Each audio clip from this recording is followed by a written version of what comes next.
All right, we are live on UNLV Biomechanics Facebook page. I'm recording. I'm John Mercer. I am faculty at the Department of Kinesiology and Nutrition Sciences, focusing in biomechanics and ex-phys. And boy, what did I just say? Did I say Department of Kinesiology and Nutrition Sciences? Eh, This has been a long day already. I'm already ah, I'm already jumping ahead to things to say. I'm really excited about having this podcast. This is a podcast where uh, Mufaro and I have known each other now for a few years. She went through mhm. our undergraduate program in kinesiology and nutrition sciences, and then went into our graduate program, earned her graduate degree. And along the way, she was competitive on our UNLV track team. And so we're going to talk about that as well. So high level athlete. And she is now working for a major shoe company. And I thought we talked earlier and she offered, and I thought it's a great idea to get together and talk about her background and how Mhm. she was able to navigate her degrees and that ultimately got her this position. So Mufaro, thanks so much for joining or for doing this. This is really Yeah, really nice of you. How are thank you? you for having me. I'm so excited to be here. Yeah, this is So great. excited. Well, let's start with tell us about the position that you're in right now. Perfect. So, my name is Mufaro. I work as the Run Research Lab intern at Brooks Running Company here in Seattle at the headquarters. The way our team is divided, we're a major footwear company. We primarily focus on running footwear. We just recently branched into apparel as well. We just solely focus on running. We don't do lifestyle or other sports. So I work under the Run Research team, which is broken up into three parts. The product, actually two parts, product assessment team and wear test and the future concepts.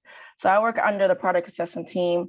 We focus on inline products that are coming out in 0 to 2 years. Mm, So I work specifically with the biomechanics team. We work in the lab. We do primarily the biomechanics through 3D motion capture using Cortex to analyze knee and ankle biomechanics as it relates to how the shoes or the products that we're creating are. Um, so we work with anything from, if you're familiar with Brooks brands, Ghost, the Adrenaline, the Glycerin, the Trace, Caldera, any running shoe, trail shoe. Um, we have certain categories. So we have the energized, cushion, speed categories that we work with. So there's the different brand, like the different shoe brands go into those categories. Um, so how it usually work is once the company has decided or the teams have decided on a certain like the next generation of a shoe, so like the Ghost 15s, they come up with the design, the setup of the shoe. The engineering team comes up with the construction of the shoe. We as the biomechanics team, once the first prototype is released, we test the shoe through 3D motion capture. We analyze the results, process the data, and then we give feedback mm, uh, using knee and ankle biomechanics. So, and we focus on knee deviations. And then we give our feedback, okay, based off what the results that we've seen with the testing in the lab, we either give it a green light, like, okay, let's keep going, or we suggest that we do these certain edits on the shoe, and that way we can make it better. So maybe to improve transition, make it a smoother ride. Brooks is also very special because they focus as well on perception data. So we don't just always focus on science, we focus on how the people feel about the shoe. So how do you feel in the shoe? Would you buy this product again? Does it fit your foot well? So we focus on perception data as well. We heavily focus on that and the science of the shoe. After the first prototype, when we send our edits, they come back again with the second prototype. We test that again, give it either a green, red, or orange light. And after that, if we get a green light, they go to model fit and then production. So I work with a team that's heavily in the biomechanics side of things. It's a lot of days in the lab. It's a lot of days in the lab. There's shoes everywhere. On everybody's desks in the lab, there's cut up shoes, open shoes, there's everything. I've seen so many shoes to last a lifetime. But it's a rewarding experience, and I'm learning a lot.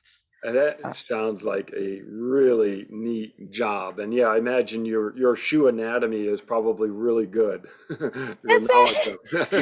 it's getting there. I'm still learning, but yeah, there's a lot to the shoe. Like I feel like people, you pay money for a shoe. Like some shoes are like $225. Yeah. People just pay, but they have no idea what goes into the foams, the compounds that are picked for that shoe, the striations, the sole of the shoe, and there's a lot that goes into it. So I'm learning a lot about shoe anatomy. Oh, that's great. Well, and what's neat is I know when we talked when you were an undergraduate student, Mhm, you even knew then that you wanted to do something with the shoe industry. mhm. And so we'll get to that part how you track down this type of job because it's very Mhm. competitive to get into the Yep. shoe industry. And Yeah. it's really neat that you're there now. All right, so now before we go there though, I want to hear a little bit more about your athletic background and your running background. Sure. So I have been a runner since I was 5. Um, I used to run up and down the block back home in Zimbabwe with my brothers, chasing my brothers. I was very heavily involved in sports from a young age.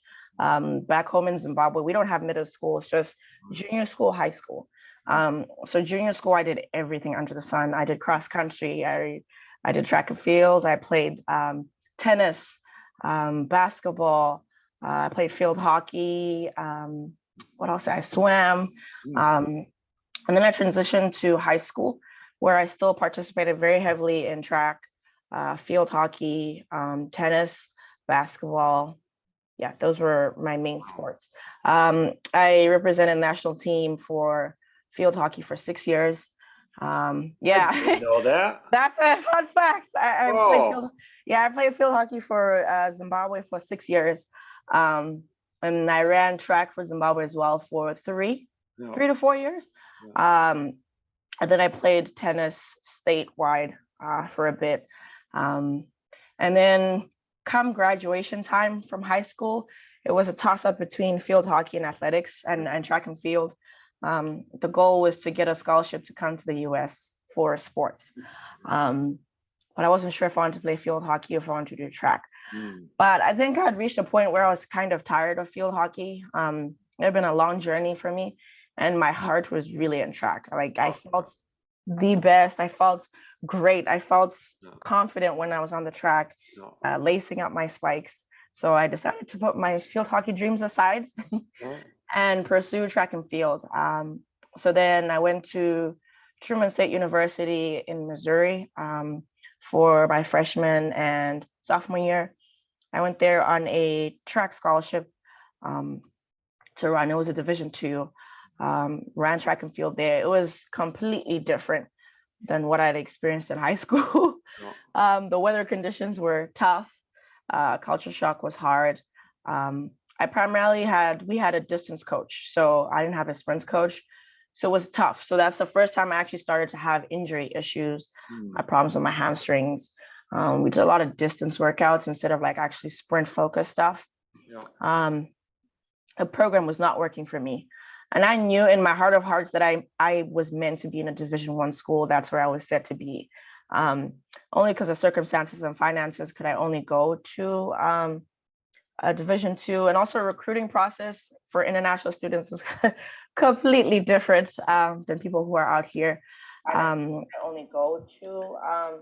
So what I ended up doing is I forfeited my scholarship and decided to move across the country to Vegas. I'd never been to Vegas. I think I visited one over spring break, I believe. Luckily, I had siblings who were in the West Coast. I wanted to be closer to family. Fell in love with UNLV, and I was like, I want to go here. Saw the program. They had an amazing coach, Coach Wade, Coach Yvonne. They had an amazing track program, and I was like, this is where I belong. Getting a hold of Coach Wade and Coach Yvonne was extremely difficult. I got to campus, I'd emailed and they never responded. I got to campus and I was like, I belong on this team and I will be on this team come rain or shine. So I tracked down Coach Wade, went to his office. I remember it was extremely intimidating, but I knew in my heart, I was like, this is the team that I deserve to be on, and I want to be on this team. I had a conversation with Coach Wade and Coach Yvonne, and they believed in my story and how I just completely uprooted my whole life to come to UNLV.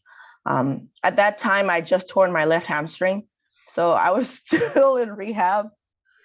I was still in rehab for that, and I was asking to join a team, but I wasn't ready to run. My hamstring was about 20% strength. So I was like, please, I want to join the team. And they're like, okay, you can try out. But I was like, I want to try out, but I can't run right now. So they were like, okay, just continue doing rehab and just update us each week. I remember Coach Wade said to me, if you don't update me each week, if I don't remember your name and I forget about you, that's it. So I made it a point every Friday. I emailed him, hi, Coach Wade. This is what we did this week at rehab. This is where we are. I tried to put my physical therapist under pressure to release me, and he was like, you're not ready.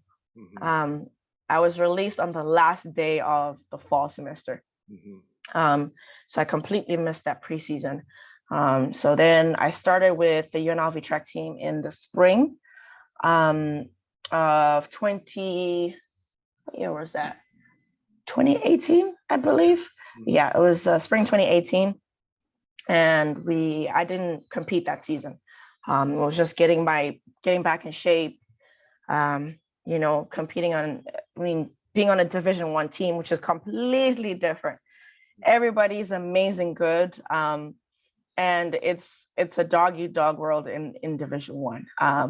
But I was so grateful to be surrounded by people who were really passionate about the sport, people who wanted this more than anything. So I learned a lot. So I competed for UNLV from then 2018 until I graduated my bachelor's 2019. And then I decided to come back for grad school and then continue competing. Graduated from UNLV this May, and then my track season ended. It was an amazing opportunity. I don't regret it. The workouts were hard. Yeah. The workouts were tough, but it was amazing to just be part of a group of women who were just so like hardworking, passionate, and to be part of a coaching staff that knew exactly what they were doing and were passionate about the sport and wanted to develop us more than just athletes. I really like Coach Yvonne. She looked at us more than just athletes, and she wanted us to do well outside of the sport as well. So, no, she's a fantastic coach. Now, I love the story of this journey. I mean, you've really been through a lot. I loved hearing about the athletic background. I had no idea about the field. So yeah, that's why this is great to do this type of talk to learn that. mm-hmm. Now, I'm interested in along the way in doing all these different sports and then, ultimately landing on focusing on track and field. Where did your interest in the science of running start to enter your thoughts? Absolutely. So in high school, I was always just obsessed with like injuries and the human body. I knew I didn't want to do medicine, but back then we only knew sports medicine. I had the opportunity in, I think it would be my junior/senior year of high school to shadow at the High Performance Center in South Africa under Tux. And that's when I first learned about like biomechanics and motion capture and seeing how they really like analyze sport. And I was like, okay, this is exactly what I want to do. But I didn't know it was called biomechanics. I didn't know kinesiology. I didn't know exercise science. I think back at Tux, it was called sports science. So I knew I wanted to do something with the human body, with injuries. How that was going to work out, I wasn't sure. So when I started my undergrad, I started as an athletic training major. It was a disaster. You being an athletic training major and being an athlete at the same time is literally impossible.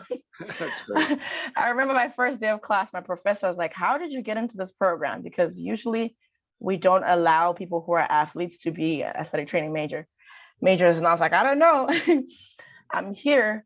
But balancing doing the observation hours and being at practice was extremely difficult. When we had to be doing football observation, that was the same time as track practice. So it was a lot of like missing out and figuring out how to work that out. But then I think it was after the first semester, they were like, you have to choose between track and athletic training. You can't do both. And I was like, there's no way I'm dropping track. I came here for track and I'm not dropping it. And then I discovered exercise science, which was like a big umbrella that covered everything: PT, OT, medicine, athletic training. And then I remember I took this exercise physiology class and I fell in love. I think it was my sophomore year. I took ex-phys and I had the best professor. I can't remember his name. And he was so passionate. And I was like, man, ex-phys is so interesting. And I was like, this is great. This is what I want to do. And then the next semester, I took a biomechanics class.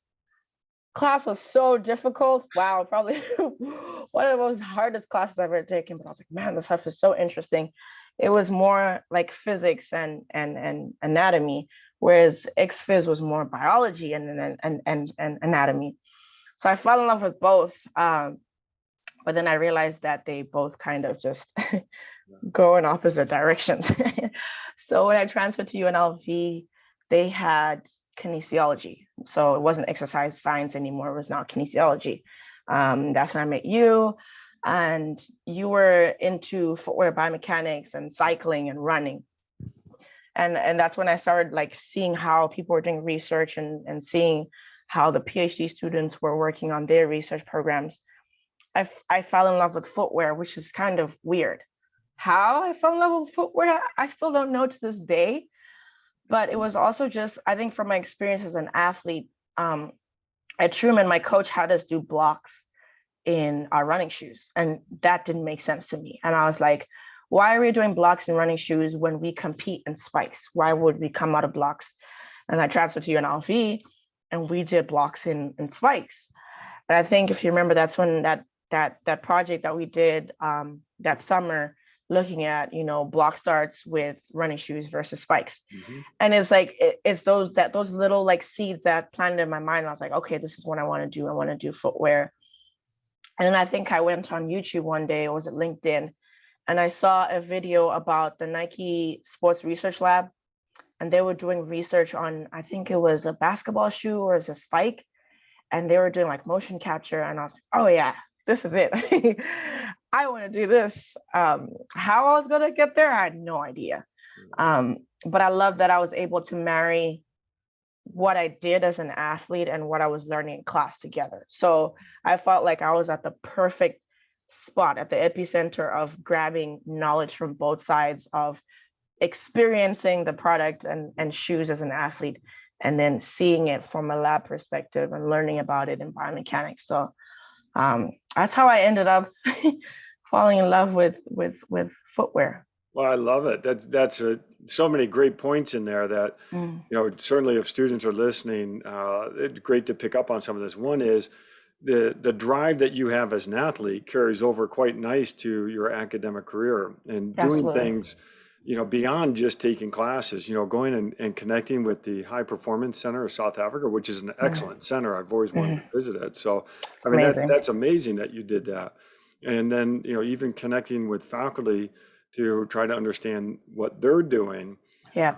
And then seeing where that, drives your or connects with your interest. It is really such a great message to give out. And I really like, trying to find how to apply the course material that we're covering Yeah. to a real world situation. Absolutely. And you did an excellent job coming up with a research question idea as an undergraduate. And that really is important for undergrads to know that there is that opportunity to do Absolutely. that. Absolutely. And to dive a little deeper. Yeah, absolutely. I feel like just to add on to that, there's always pressure to have an internship. And that's what I only knew is just an internship. I interned at Johnson and Johnson, the pharmaceutical research and development company, and I got there and I was like, this is not what I want to do. It was a great opportunity, but it was like corporate wellness, and I was like, this is not, and I really wanted to intern in like a sports lab but to get into that door as an internship, I totally underestimated it. There's a lot of research experience required. They expect you to know a lot more than usually undergrads have access to. So a lot of undergrads feel like they're stuck. But I want people to realize that there's that research side of things that can definitely open up doors as well, and can also expand your knowledge on what it is that you want to do. So I think my biggest advice is don't feel pressured that you have to do an internship. Research is also a good avenue for that. And I'm glad that I spent my summer, doing that research project instead of, crying about not having an internship and then not doing anything about it. So, and that definitely did help in the long run doing that research project, because it was kind of like tiny stepping stones to that led to my thesis. So research was a great opportunity, and thanks to you for helping me with that project too. Yeah, no, it's great. We actually teamed you up with a doc student and got some help that way. And it's a way to start building professional relationships with Absolutely. people, your colleagues down the road. Absolutely. All right, so I know that track was still a big piece of your academic career here, because you wanted to continue to run. But to stay, now that you graduated, now you need to stay in a program. But you also seem really interested in just pursuing your graduate degree as well. So what was the thinking going into your grad program from your undergrad? Oh man, that is an interesting story.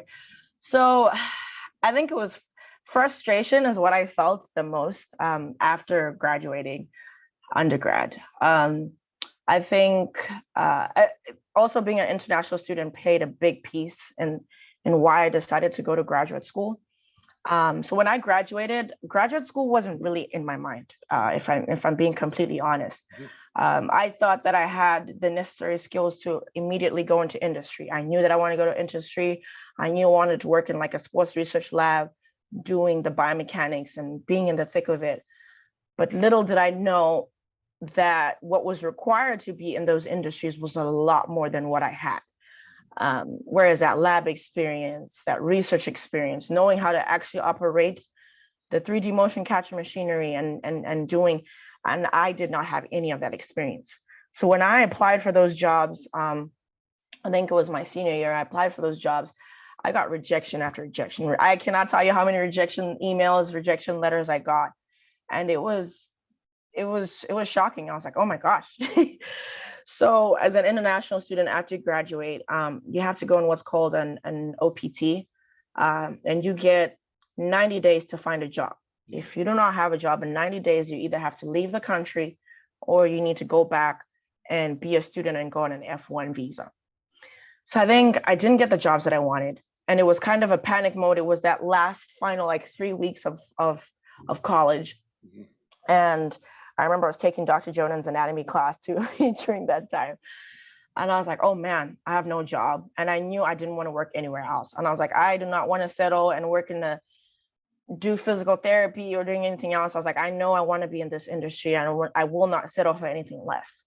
I was okay, how else can I get to this industry? And I realized I did my research, seeing the qualifications that they required was, hey, you need 3D motion capture experience. Most of the people that were in these positions were master's students, people that had graduate degrees, and they were competing for those entry-level positions. So I was like, how am I an undergrad how am I going to compete with these people who have master's degrees? So what I ended up doing, I was like, okay, well, it looks like I have to get a master's degree. I said, okay, I did my research. Where can I go? And I contemplated going to University of Oregon for my master's program. But at that time, I was like, man, I've developed such great relationships here at UNLV. I developed a strong relationship with you, and I was really interested. And I was like, I don't know why I would leave that to go and have to start afresh. Plus, track was still a part of my life, and I still had eligibility And I was like, I still love my team. I love my coaches. And I was like, it'll be difficult to move to a new school and have to start again. So I remember I decided, I think 2 weeks before graduation, that, okay, I'm going to apply to UNLV for grad school. And I remember I had to study for the GRE just before studying for finals. I took the GRE. That's when I think the requirement was to have a minimum score. So I was like, okay, I'm going to have the minimum score. I thought my GPA would carry me through. I worked hard, graduated with a 4.0, and I'm just going to be completely transparent. I was waiting for my acceptance for UNLV. I thought it was going to be, easy peasy lemon squeezy. They're going to put me in the program, and nope, that was not the case. I remember waiting and waiting and waiting to get a response. And then I reached out to Dr. Navolta and I was like, hey, Dr. Navolta, have you seen my application? And he was like, sorry, Mufaro, your application, your GRE score was not in the 90th percentile or something like that. So because of that, we might not be able to accept you into the program. I was dumbfounded. I was like, what? You're telling me that 4.0 did not carry me through? That 4.0, all the research I've done, my participation in this program, you were going to consider me based off of a GRE score. I was upset. I was highly upset. And then he was like, unless you have somebody who's going to take you on as an advisor. And I said, Dr. Mercer's going to take me on as an advisor. That's He right. already agreed. And he's like, okay, if CC him on this email. I remember I emailed and said, Dr. Mercer, tell Dr. Navolta that you said you're going to take me on. And I think that was a saving grace. And then he was like, okay, Dr. Mercer agreed. You're now going to be in the program. And then at that point, even though I was in the program, finances was still an issue. I did not have money for grad school. My parents didn't have money for grad school. And I did not want to take student loans. So it was now figuring out, okay, how am I going to pay for grad school? And I remember going to your office and like, Dr. Mercer, I need a grad assistantship, anything. I reached out to the engineering department. I reached out to, I think, the intramural department. I reached out to the library. I reached out everywhere. And I didn't have anything. And then I went home that summer break, home to South Africa. And I remember sitting there with my parents, not knowing how I was going to pay for school, and that I was going to UNLV. How we were going to pay for UNLV, I don't know. I remember, I think it was one night, my parents and I were watching the news or something, and I opened my email, and I got that email from you. I was like, hey, you're going to teach anatomy. Congratulations, you got a grad assistantship. And I was like, I told my parents, I said, guys, I'm a really professor.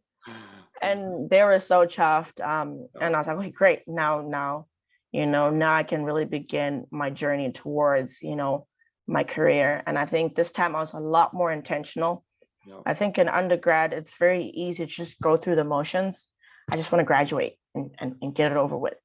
But this time when I did my grad program, I was like, okay, how am I going to, I have 2 years to get it together, to get to that place. How am I going to do that? So I was a lot more intentional about the classes I took, observe what research studies to observe, the people I spoke to.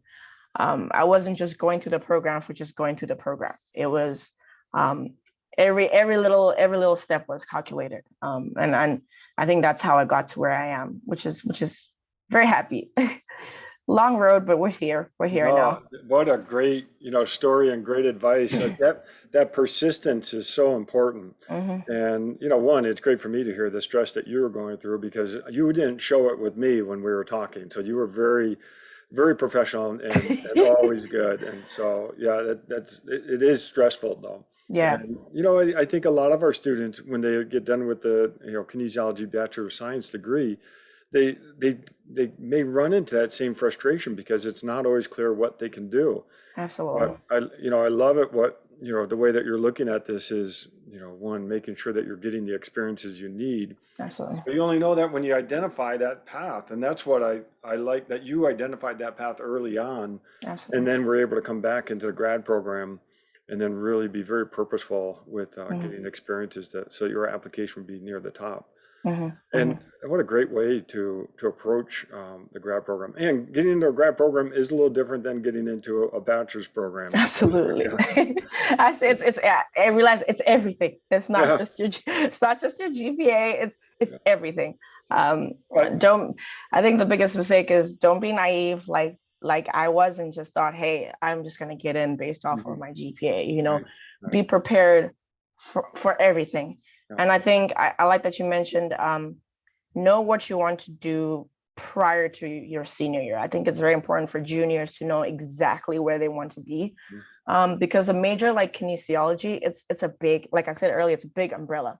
There's so many things that fall underneath it, and there's a lot of things that require specialization. And if you don't figure that earlier on, you're going to graduate with that bachelor's and then realize, oh gosh, I can't find a job. You can't do PT because you got to go to PT school. You can't do OT because you got to go to OT school. And a lot of these programs require specializations. So I think it's very important to identify that early on, before you graduate your undergrad, that, hey, this is what I want to do, and start making those connections and start making those networks and create those networks at that point. So I think that was one of the biggest takeaways for me. No, that's great. And the good thing about our department and our labs is we have a lot of good opportunities for students to learn skills that you don't necessarily get in the classroom. Absolutely. Like once you identified you wanted to be in the shoe industry, then it was okay. You worked with 3D scanning, you worked with force platforms, you worked with impact testers, and now all that's resume building content. Absolutely. So I love that. So all right, so now you're looking for that job in the industry, and maybe just give a sense of the process of finding the job, because yeah. Looking for a job is difficult. It is not easy.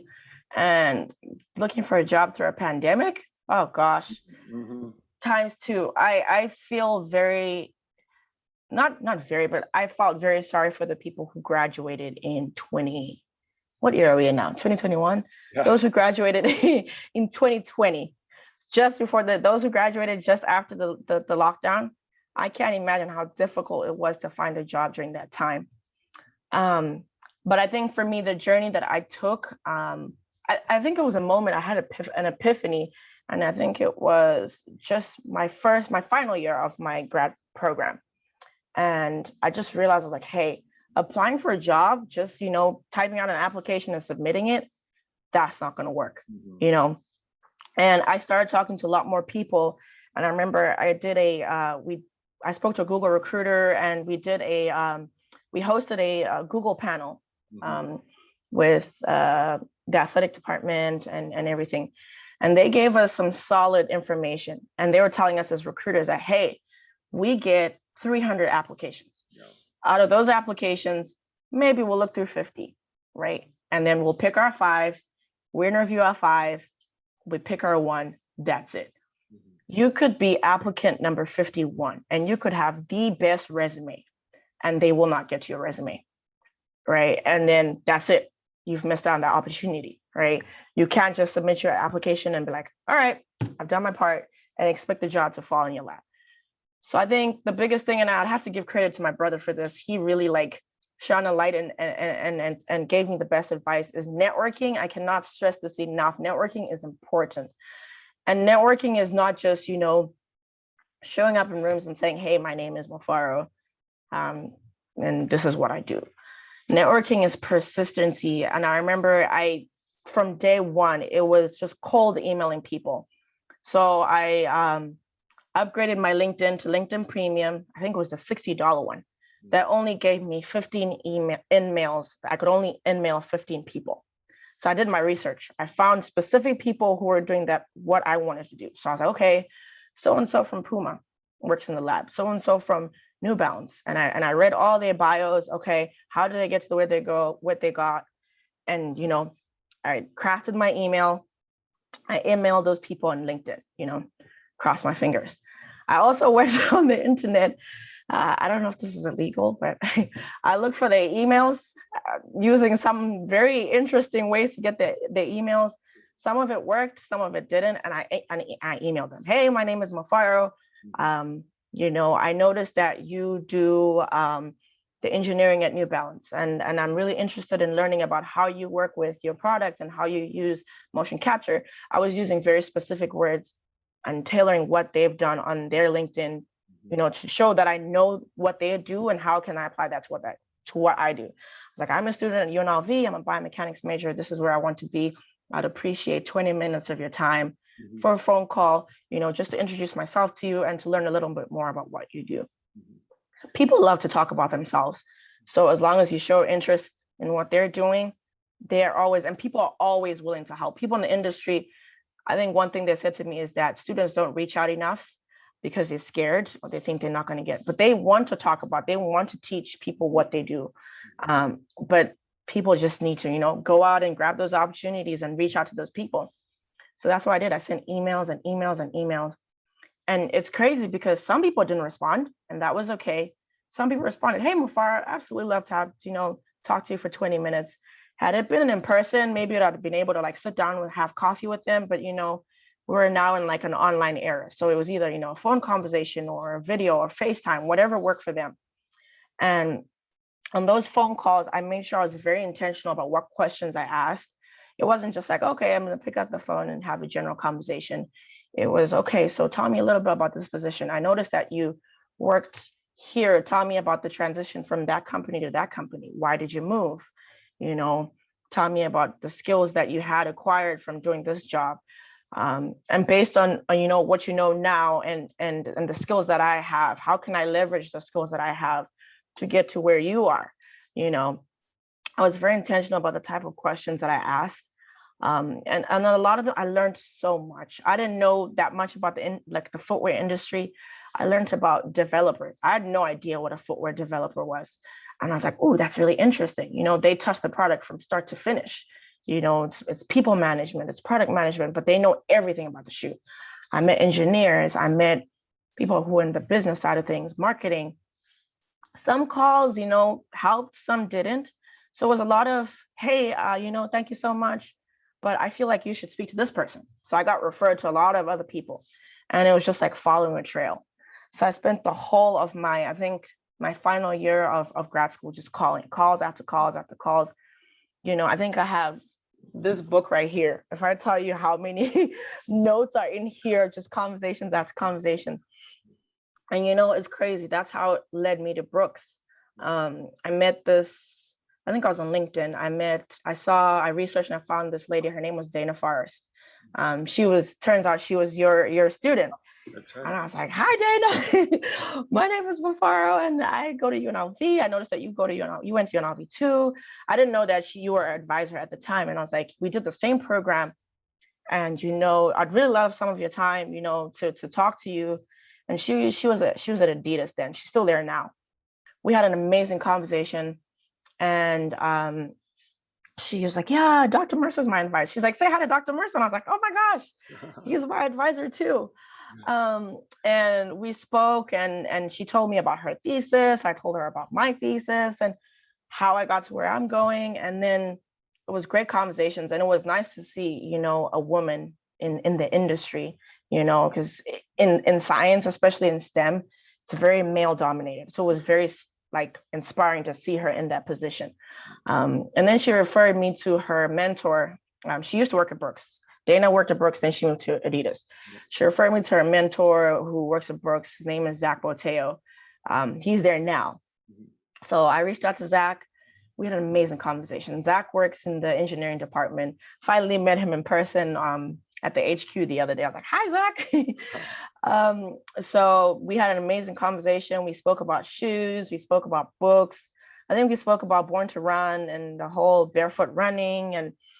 And we spoke about, not just foot, we spoke about life, what it's like being in the industry experience, how, you assimilate your morals and your characters to being in that industry. And I got a lot of knowledge from him. And he's like, you know what, Mufaro, the best person to talk to would be, Jen. Jen works at Brooks as well. And she's everybody's boss at the Run research team. Had a conversation with her, amazing woman. She's, another woman in STEM as well.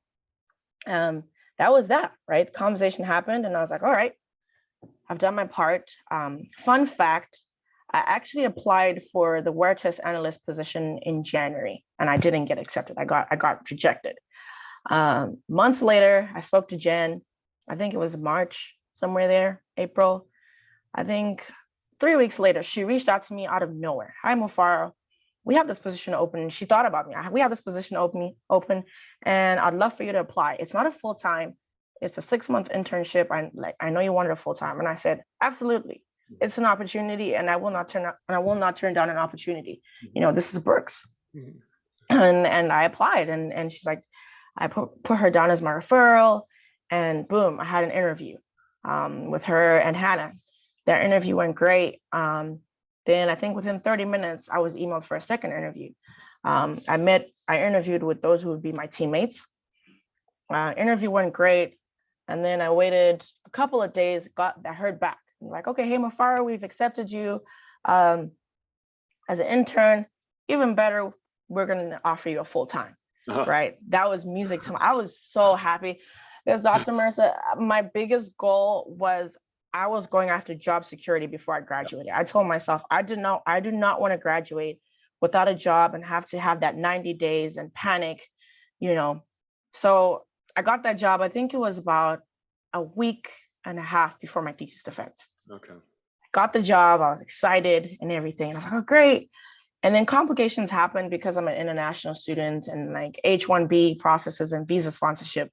No. And they were like, you know what? Sorry, Mufaro, we're going to have to rescind the offer. So they took it back. So I went from having internship full-time to having it all taken away in the space of like 5 days. And I think my thesis defense was like 3 days from that point on. And then I got accepted to give the commencement speech. I had to prepare for that. So this was all happening in a space of, and that was when I was also injured for track and it was trying to figure it out. And it's at that point, I was like, okay, the job is gone. I can't cry over spilt milk. It was tough. It was a hard pill to swallow because imagine all that networking that you've done to get to that one point for all of it to be ripped away.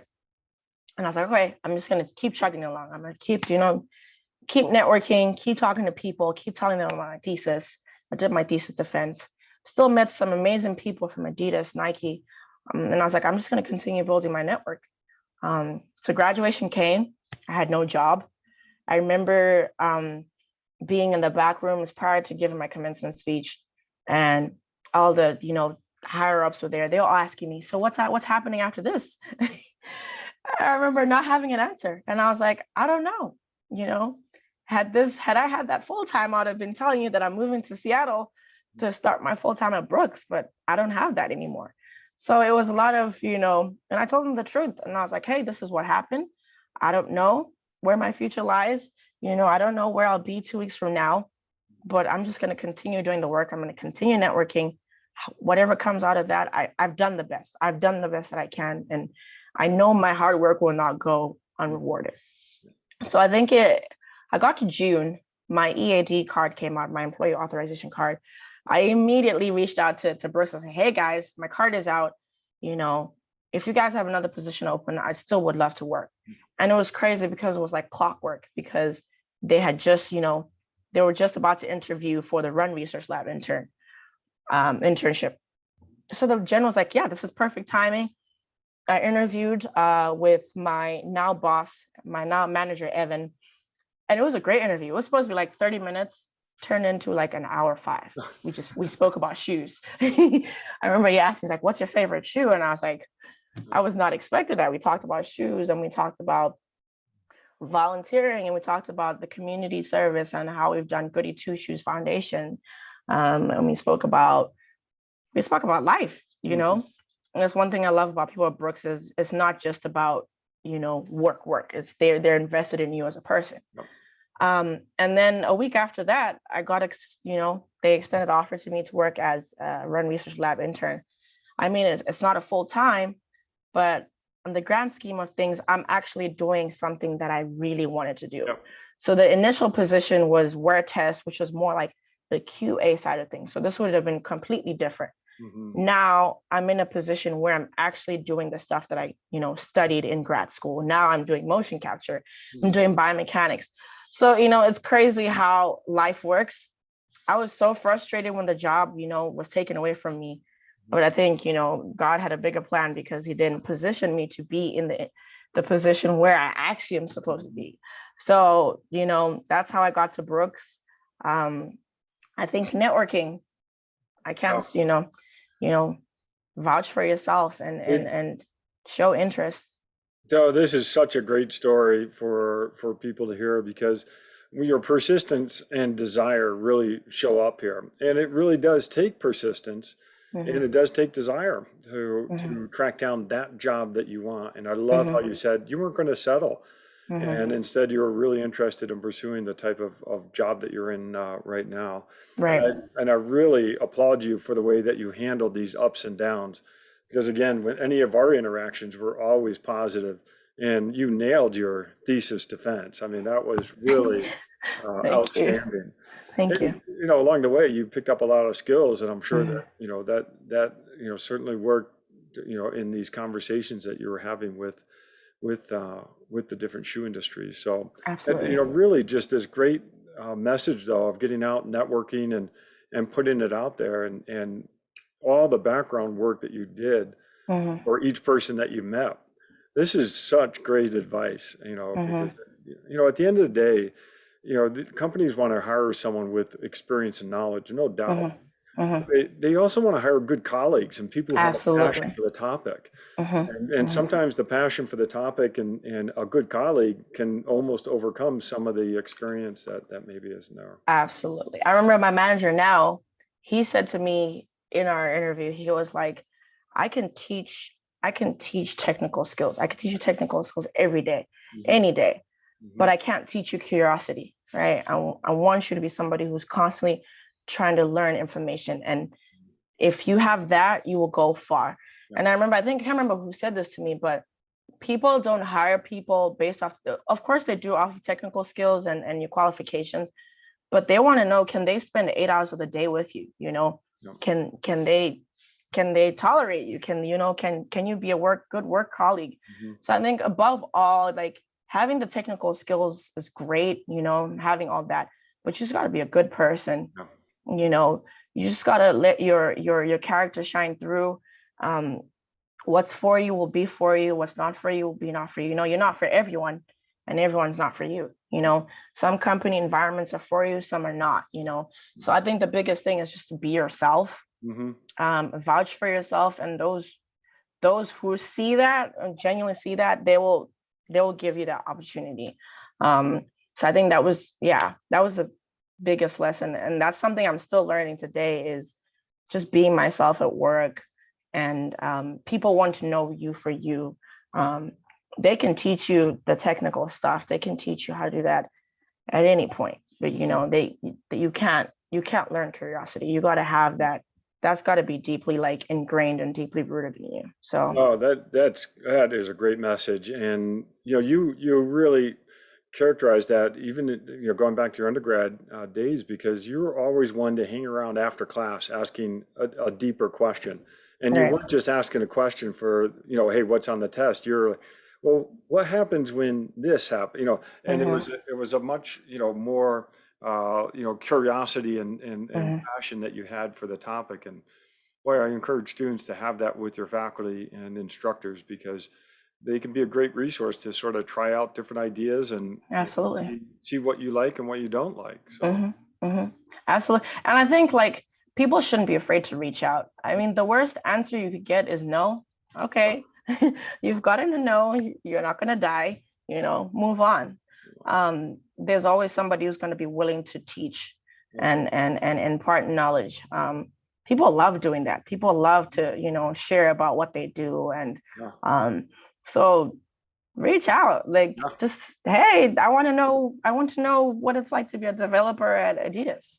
I want to know how you guys make the shoes, or not even just about the shoes. I want to know how you handled yeah. your transition from being a student to Mhm. to somebody working at 9 to 5. That was a big question I asked. I said, hey, what are some mental challenges you face at work? Is it ask those questions. That's valuable information, and it can really help you when you transition, and it can help you make those decisions like, hey, do I really want to be in this industry? Right. If I'm hearing that everybody is constantly stressed out and that their mental health is just terrible, do I really want to be in this environment, or should I pursue something else that, you know, I'm passionate about? So yeah, that is a wonderful statement right there, because the interview process is a two-way street. You have to figure out whether or not you want to be in that company or wherever it is. So exactly. that's really a great point. Mufaro, Yeah. this has been so great to talk with you. Thank you so much. You know, Yeah, this is great, great opportunity. and I've learned so much more, even though I've known you for some time. Now I know more about you. This is really fantastic. The Pandora's box. I'm like an Yeah. onion, peeling off layers. Well, thank you very much for doing this. You've been very generous with your time and Absolutely. really, providing some good information for students.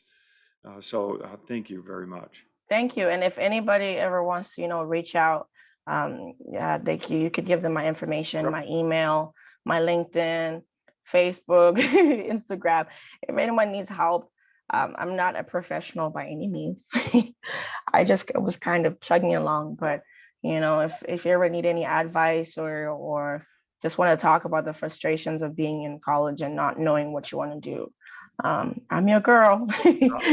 Or wanting to know what we do at Brooks or what we do in the footwear industry, yeah, feel free to reach out. I'm here as a resource.